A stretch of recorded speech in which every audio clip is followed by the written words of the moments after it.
Microfinance কোম্পানির বিরুদ্ধে গুরুতর অভিযোগ। বিলোনিয়া চেত্তামারা নাথপাড়া রঞ্জিত রুদ্রপাল 1 মাস ধরে লোনের টাকা দিতে না পারায় ফাইন্যান্স কোম্পানির 2 কর্মী তাদের ঘরের তালা ঝুলিয়ে দেয় বলে অভিযোগ।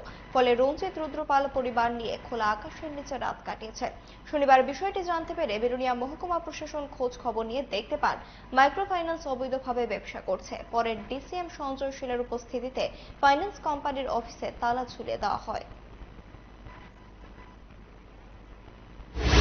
বেদিকা ক্রেডিট ক্যাপিটাল লিমিটেড তাদের যে ইনস্টলমেন্ট কালেক্টর 2 জন ছিল, ওরা ওখানে যায়, তাদের কাছে ইনস্টলমেন্ট দাবি করে।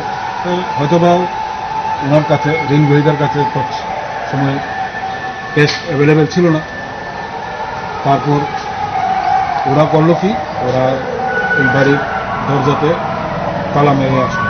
অ্যাকচুয়ালি ওদের এরকম কোনো অথরিটিই নেই, এবং তাদের যে ঋণ প্রদানের যে বিভিন্ন শর্ত, সেই শর্তের মধ্যে কোথাও লেখা নাই যে এরকম স্টার্ন অ্যাকশন নেওয়ার জন্য। যে কাজটা হয়েছে আমি খুবই লজ্জাজনক কাজ, এটা উচিত হয়েছে। ঠিক আছে।